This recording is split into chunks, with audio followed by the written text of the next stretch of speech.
20번 심판카드에 대해. 여행을 떠난 바보가 20번째로 만난 것은 심판이었다. 사람들은 세상의 모든 일에는 심판이 따른다고 했다. 심판은 상과 벌을 가리기 위한 것인데, 심판을 나도 하고 남도 하고 사람도 하고 신도 하지만 가장 무서운 심판은 자기 자신에 대한 스스로의 심판이라고 했다. 최후의 심판에서 처음부터 상을 바라며 사는 사람도 있고, 최후의 심판에서 처음부터 벌을 의식하며 사는 사람도 있으며, 최후의 심판에서 처음부터 상과 벌에 관심조차 없는 사람도 있고, 최후의 심판에서 처음부터 심판을 심판하며 사는 사람도 있다고 했다. 바보는 임종을 앞둔 사람에게 다가가서 물었다. 산다는 건 뭘까요? 그러자 그가 담담하게 말했다. 편안하게 받아들이는 것이지요. 바보는 진짓 시험하듯 다시 물었다. 상을 받으면 좋겠지만 혹시 벌이라도 받으면. 그는 마지막 유언을 미처 다 끝내지도 못한 것처럼 서서히 눈을 감으며 입을 움직였다. 죄에 대한 마지막 나의 심판이 더 궁금할 뿐. 거울로서의 심판카드. 거울카드 20번은 심판이다. 20은 2 플러스 0으로 한 자리 자연수로는 2가 된다. 타로카드에서 2번 카드는 여사제다. 심판과 여사제는 어떤 관계가 있는 걸까? 수비학적 동일성을 잘 보여주려는 듯 이 두 카드의 공통점은 구별이다. 여사제가 내부 동기의 구별이라면 심판은 외부로 드러나는 결과로서의 구별이다. 다시 말해서 어떤 행위를 앞두고 여사제가 본능과 도덕 사이에서 일어나는 갈등이라면 심판은 그 결과로 주어지는 상과 벌이다. 앞서 여사제 카드에서도 간략하게 언급했듯 이는 분리와 결합을 나타내지만 하나가 있는데 하나가 또 나타나 이 둘이 서로 구별되고 분석된다는 의미도 있다. 따라서 여사제와 심판의 관계에서 본능에 따른 행위는 벌로 귀결되고 도덕에 따른 행위는 상으로 귀결된다고 볼 수 있다. 심판카드는 보통 심판이나 보상 또는 재생을 의미한다. 하지만 카드를 회화적으로 접근하여 좀 더 진지하게 들여다보면 죽은 자들이 생전의 삶에 대한 보상으로 부활하듯이 우리의 고통과 억울함 또는 조건 없는 베품이나 사랑 등 선행이 한번 쓰고 버리는 일회용품처럼 버려지거나 잊혀지지 않고 반드시 그만큼의 대가로 돌아온다는 것을 보여준다. 이를 통해 심판카드는 우리에게 어떤 삶을 선택할 것인지를 진지하게 묻고 또한 경고하는 것이다. 우리는 살아가면서 가끔 상대와 다툼이 생겼을 때 그 다툼을 소송으로 해결하려 하거나 제3자에게 심판받기를 원한다. 즉, 잘잘못을 법정에서 가려주길 바라거나 제3자의 객관적 상식이 잣대가 되길 기대한다. 하지만 그 어떤 심판도 나에게 불리하면 쉽게 수용되지 않는 법이다. 중요한 건 대다수 사람들이 내가 공정하게 심판을 받았는가에 대해선 관심이 많지만 난 하늘을 우러러 한 점 부끄러움이 없는가에 대해선 관심이 적다는 사실이다. 사실 소송이란 이미 내가 상대를 틀렸거나 나쁘다고 심판했기 때문에 가는 길이다. 따라서 내가 억울한지 만족스러운지는 법이나 제3자의 심판 이전에 나 자신에 대한 나의 심판에 달려있다. 다른 사람은 다 속여도 내 죄는 내가 아는 법이니까. 따라서 나 자신에 대한 나의 심판은 그 어떤 심판보다 우선되거나 최후의 심판이 되어야 한다. 우리에게 잘 알려진 성경 속 이야기의 하나로 솔로몬의 심판이 있다. 한 아기를 두고 서로 자기 아기라고 주장하는 두 여인에게 솔로몬은 아이를 반으로 나눠 공평하게 나눠 가지라고 한다. 솔로몬의 의도대로 진짜 엄마는 아이를 살리기 위해 자신이 가짜라고 거짓말을 한다. 보통 이 이야기에서 솔로몬의 지혜로운 판결만 강조되지만 이 판결에 최종적으로 영향을 미친 것은 두 엄마의 스스로의 결정이다. 정말 다행스럽게도 진짜 엄마가 내가 가짜라고 먼저 울부짖었지만 만약 뒤늦게라도 진짜 엄마의 행동을 가짜 엄마가 따라했다면 솔로몬은 약간의 시간차 때문에 가짜 엄마를 진짜라고 생각했을 수도 있다. 결국 이 이야기는 가짜는 진짜보다 더 진짜처럼 행동할 수 있을지는 몰라도 마음은 진짜처럼 반응할 수 없다는 것을 말해주는 듯하다. 그러므로 솔로몬의 심판에서 가짜 엄마는 아이를 훔친 죄보다 자기 자신에 대한 심판을 게을리한 죄가 더 크다. 나아가 진짜 엄마가 울부짖기 전에 솔로몬의 심판이 내려지기 전에 먼저 자신을 심판했어야 한다. 내가 가짜요 하고 말이다. 무릇 죄는 지은 대로 가고 공은 쌓은 대로 간다는 말이 있다. 이 말에 전적으로 공감한다면 누구도 쉽게 상대를 심판하거나 나에게 불리하다는 이유로 억울하다고 항변하지 못할 것이다. 열심히 공부한 학생은 대입시험이라는 심판을 기다리지만 입장이 반대인 학생은 심판받길 주저할 것이다. 합격과 불합격은 노력의 결과일 뿐 당당한 사람은 심판대를 향해 묵묵히 걸어갈 것이다. 그럴 수 있는 이유는 그가 이미 자신의 노력을 심판했기 때문이며 어떤 결과가 나오든 받아들일 수 있기 때문일 것이다. 만약 당신의 거울카드가 20번 심판이라면 과연 나는 결과를 두려워하지 않고 심판대를 향해 당당하게 걸어갈 수 있는지 한 번쯤 생각해 봐야 한다. 또한 내게 내려진 처분을 억울하게만 느끼지는 않는지 생각해 봐야 한다.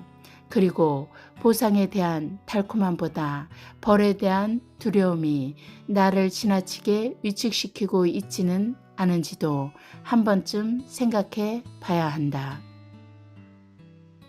한편 거울카드로서 심판카드는 당신에게 기쁜 소식이나 친구가 찾아오거나 건강 혹은 사업이 회복되거나 또는 예전 일을 재차 반복하거나 소송에서 승소할 수 있음을 예고하는 것이다. 심판카드의 방어기제 1. 금욕주의 20번 심판은 여러 방어기제 중에서 금욕주의와 관련지어 생각해 볼 수 있다. 금욕주의는 성숙한 방어기제의 하나다. 금욕주의는 정서적, 육체적 쾌락의 욕구를 부정하고 정신적인 삶을 추구하므로 도덕적인 성향이 강하다. 금욕주의는 사춘기와 청소년기에 자주 볼 수 있다. 예를 들어 자의 행위에 대한 강한 거부감을 갖는 것은 급격히 상승한 성욕에 대한 두려움의 결과이며 자기 부정이다. 그 밖에도 대학 입시를 앞둔 학생이 컴퓨터나 핸드폰 또는 게임 등을 멀리하고 공부에 전념하는 것, 운동선수가 금메달을 따기 위해 격리된 공간에서 훈련에만 집중하는 것 역시 자기 부정이다. 방어기제는 프로이트와 그의 딸 안나가 고안한 것이다. 추동은 어떤 행위를 하게 만드는 정신적 힘을 뜻하는데 프로이트는 성욕, 즉 리비도와 공격욕구, 타나토스를 추동의 두 축으로 보았다. 그 중에서 성욕은 아무리 합리적이고 종교적인 사람도 이겨내기 쉽지 않은 욕구다. 많은 종교 단체들이 금욕을 수행의 한 방법으로 취하고 있는데 대개 이를 일반인들과 다른 청빈함이나 도덕성을 나타내기 위해서라고 알고 있지만 여기에는 더 큰 종교적 목적이 있다. 결론부터 말하면 금욕은 물질에 갇혀있는 인간이 물질계에서 탈출하여 신과 합일하는 것에 목적이 있다. 예를 들어 금욕의 대표적 방법으로 단식이 있는데 단식은 자아욕과 성욕을 현저히 떨어뜨린다. 다시 말해 단식은 물질적 욕망과 쾌락을 끊고 오로지 자신의 신에만 집중하는 것으로 영혼의 정화와 강화를 통해 성스러운 체험을 얻거나 자신의 영적 능력의 발전을 꾀할 수 있다.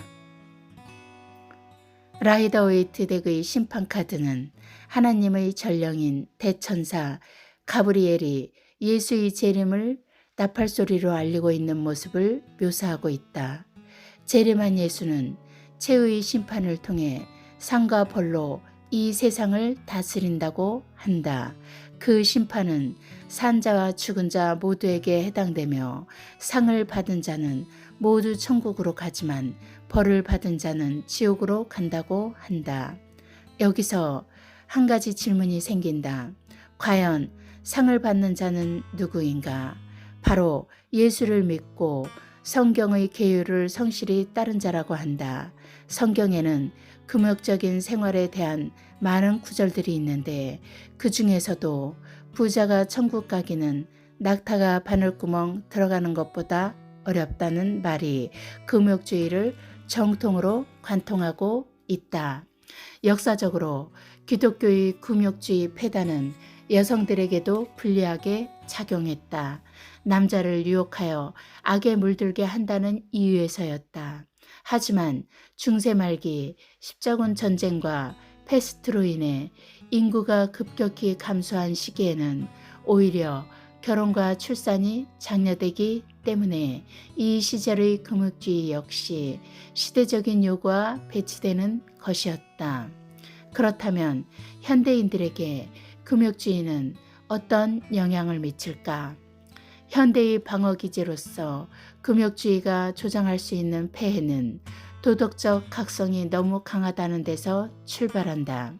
그래서 필요 이상의 죄책감이나 강박증을 유발할 수 있고 도덕적인 구분과 비도덕적인 구분이 뚜렷해져 모든 일이 극단적으로 이분법적 논리로 흘러갈 수 있다.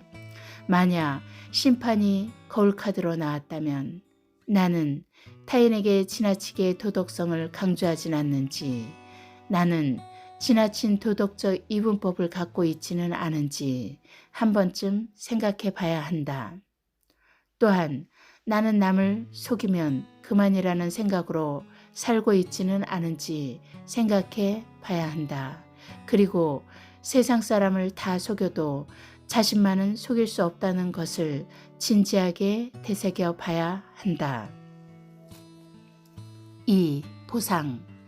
금욕주의와 더불어 20번 심판은 보상이라는 방어기제와도 관련지어 생각해 볼 수 있다.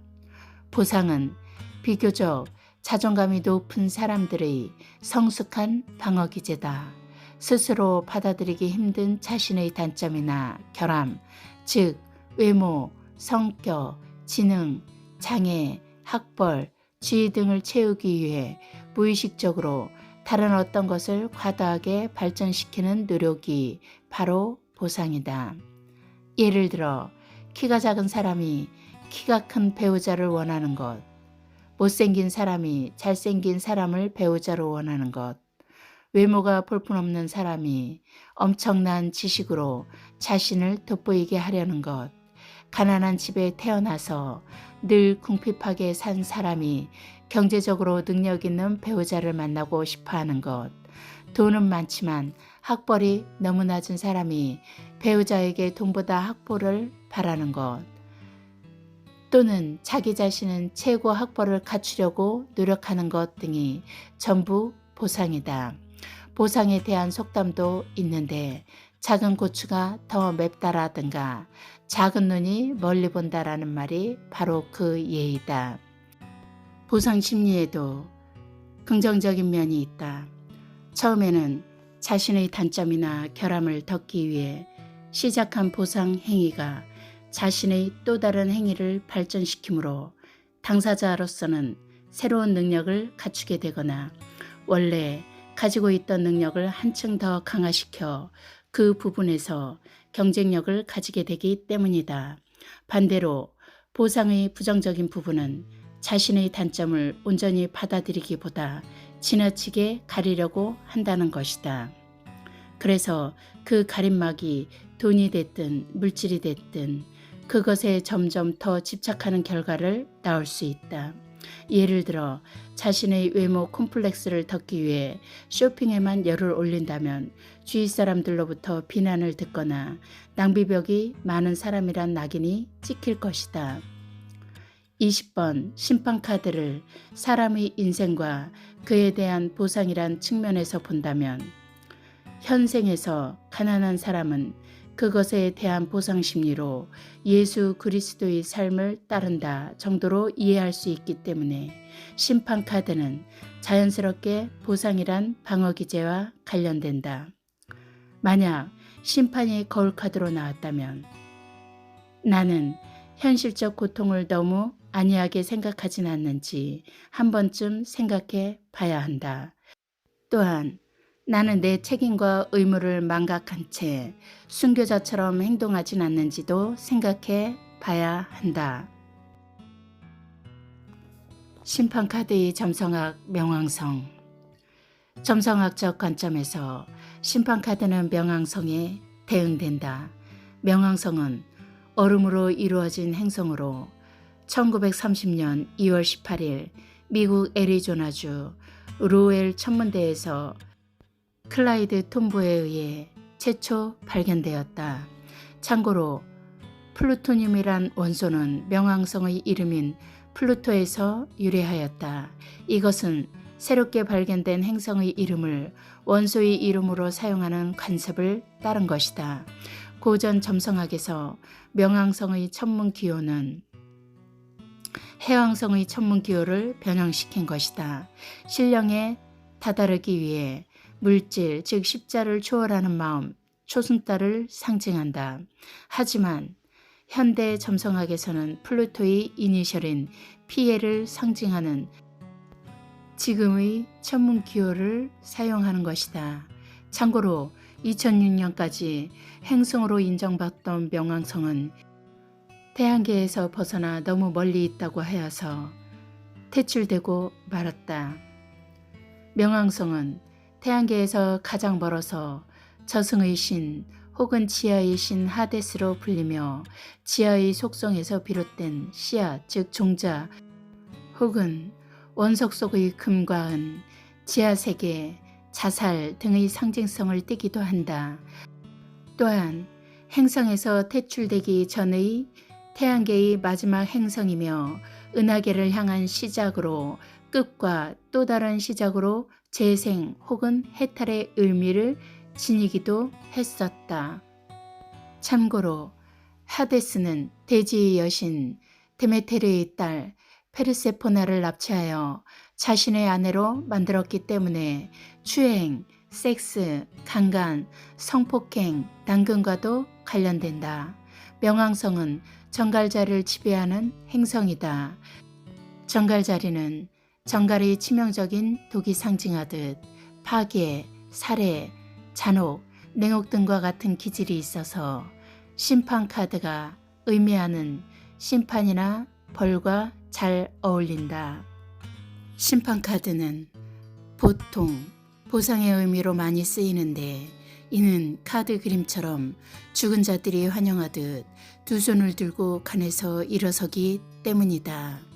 엄밀히 말하면 죽은 자들은 관에서 불러냈을 뿐 아직 심판이 이루어졌다고 말할 수는 없다. 따라서 점성학적 관점에서 보상에 초점을 맞추면 심판 후 받게 될 상이 되겠지만 벌에 초점을 맞추면 명왕성의 부정적인 의미인 지하세계, 즉 지옥이 된다. 정리하면 명왕성은 마지막 관문, 새로운 시작, 재생, 해탈, 초월, 지옥 등의 의미를 지닌다. 거울카드로서 심판카드가 나왔다면 나는 지금을 가장 힘든 시기라고 느끼지는 않는지, 만약 그렇다면 나는 그것을 새로운 기회가 아니라 지옥이라고 부정적으로만 여기진 않는지 생각해 봐야 한다. 또한 나는 이성이나 애인 혹은 배우자에게 고압적으로 대하지는 않는지도 생각해 봐야 한다. 그리고 불법적인 돈에 대한 욕심을 경계해야 한다. 심판카드 상담 활용. 42세 여자. 전 어떻게 해야 하나요? 차라리 남편과 이혼하고 그 남자와 살까요? 전 제대로 사랑 한번 못 해보고 결혼을 했어요. 남편과 결혼까진 생각하지 않았지만 저 아니면 죽겠다는 마음이 불쌍해서 청혼을 받아들였답니다. 제가 남성복 가게를 하다 보니 손님들에게 종종 유혹을 받습니다만 전 전혀 관심이 없었어요. 그런데 몇 달 전 친구들이랑 술김에 나이트에 놀러 갔다가 거기서 한 남자에게 그만 반하고 말았습니다. 나이는 저보다 10살 연하인데 나이트에서 연주하는 밴드 드러머예요. 음악에 몰입한 모습이 꼭 딴 세상의 신비스런 남자처럼 느껴졌어요. 그 남자와 눈이 마주친 뒤 제 가슴은 이미 방망이질을 치고 있었어요. 운명인지 작전인지 그 남자가 우리 테이블로 다가와 저에게 자신의 연락처를 줬고 그 뒤로 우리는 3개월 동안 10번 정도 만난 것 같아요. 연하의 노총각이라 귀엽고 풋풋했지만 자신이 사는 허름한 원룸을 제게 당당히 보여주면서 힘든 상황을 털어놓는 모습에 연민인지 모성인지 그 사람을 만날 때마다 조금씩 돈을 주곤 했지요. 아마 지금껏 준 게 한 500 정도 되는 것 같아요. 문제는 제가 그 남자에게 너무 깊이 빠져들었다는 거예요. 살면서 종종 남들이 사랑 때문에 죽고 싶다고 할 때 그 마음이 어떤 건지 항상 궁금했는데 연하남을 만나면서 그 심정을 알겠더라고요. 연하남이 요구하는 돈이 점점 커져가면서 그가 원하는 게 제가 아니라 돈이라는 걸 깨닫게 되었고 전 이별 선언을 했어요. 연하남이 절 사랑한 게 아니라 돈을 원했다고 생각하니 제가 너무 바보 같아서 헤어지지 않으면 안 될 것 같았거든요. 헤어진 지 이제 한 달 정도 지났는데 어제 그 연하남에게서 연락이 왔어요. 자신이 현재 경기도의 한 나이트클럽으로 직장을 옮겼다고요. 전 이미 잊었다고 생각했는데 그 문자를 받으니 그리움이 폭풍처럼 밀려왔어요. 전 참지 못하고 바로 택시를 타고 그곳으로 달려갔어요. 새벽 2시쯤 연하남이 일을 마치고 커피숍에 왔는데 눈물이 왈칵 쏟아질 것만 같았어요. 나한테 돈을 원한 나쁜 놈이라는 생각은 이미 사라지고 없었어요. 그 자리에서 너를 정말 사랑했다, 보고 싶었다 라고 단 2마디만 듣고 싶었어요. 그 2마디면 당장 1,000만 원이라도 줄 수 있을 것 같았어요. 그깟 1,000만 원 있어도 살고 없어도 살잖아요. 비록 함께 살지는 못해도 제가 사랑하는 남자가 내 돈으로 인해 불편한 환경에서 조금이라도 벗어날 수만 있다면 전 더 이상 바랄 게 없었어요. 정말 빨대가 되어주고 싶었어요. 그를 사랑하니까 이미 거길 갈 땐 얼마라도 줄 마음이 있었으니까요.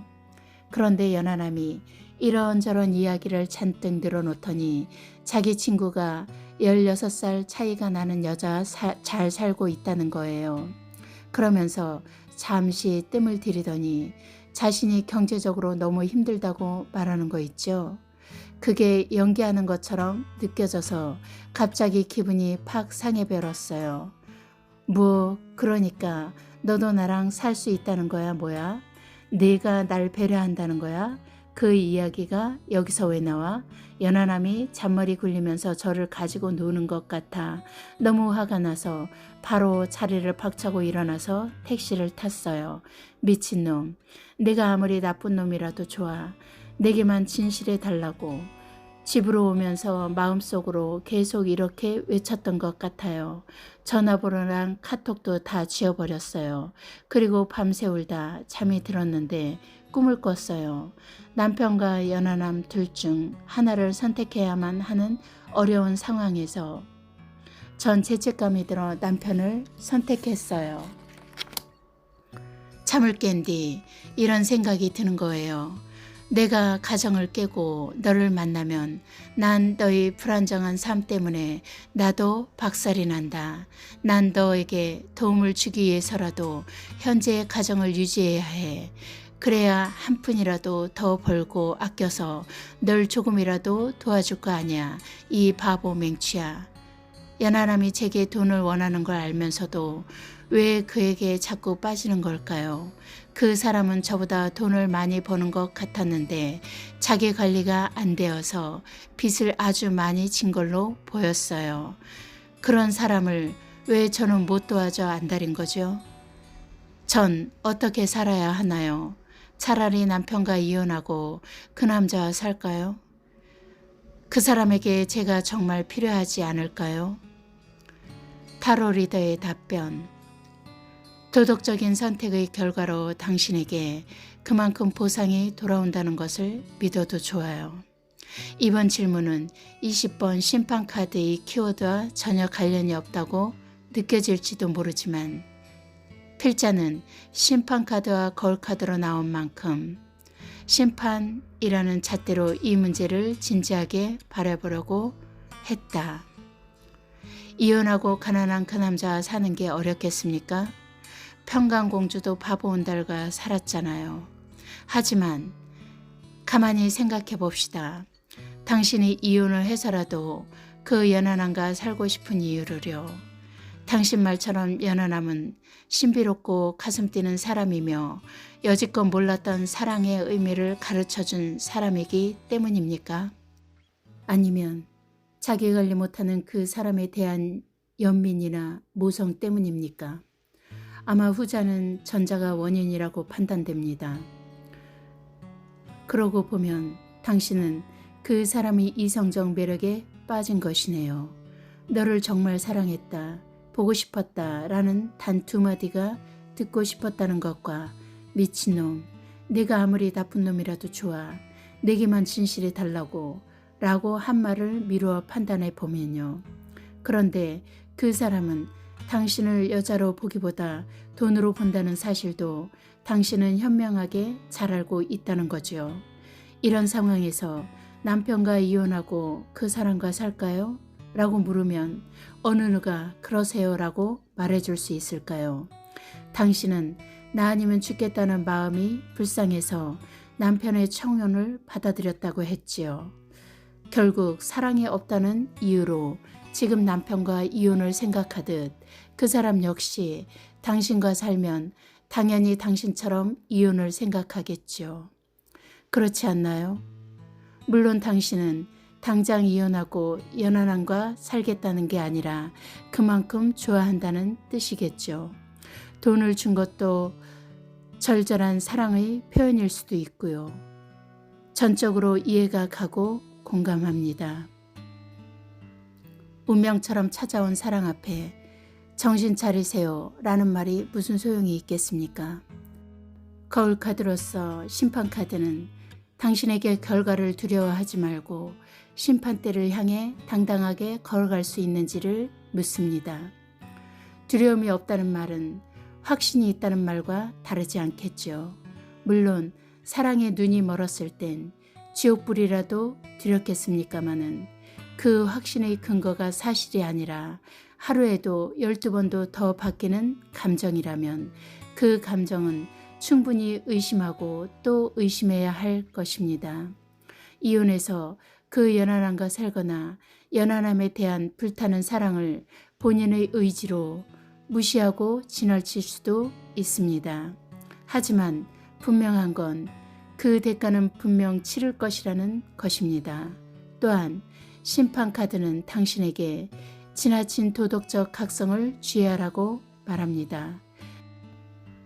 바람으로 끝날 수도 있는 것을 함께 사느냐 마느냐 라는 극단적이고 이분법적인 문제로 끌고 가지 말라는 뜻입니다. 또한 심판카드는 당신에게 책임과 의무를 망각한 채 순교자처럼 행동하진 않는지 묻고 있습니다.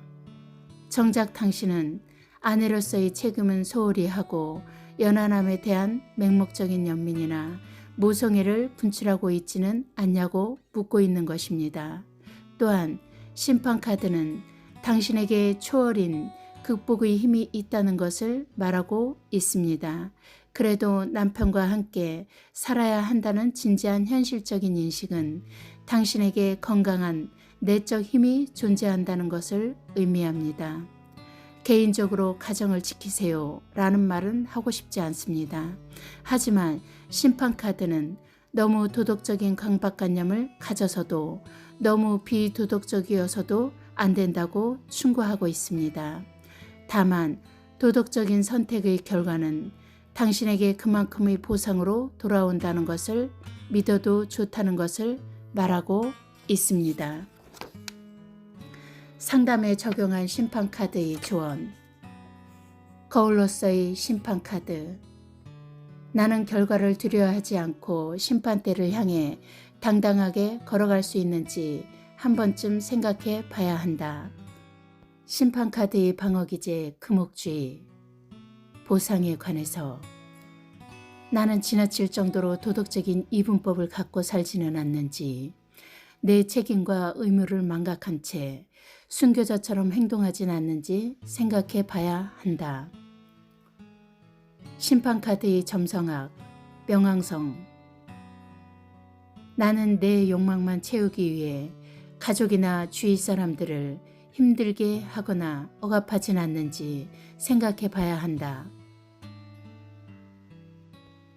20번 심판카드 마무리. 다음은 21번 세계가 되겠다.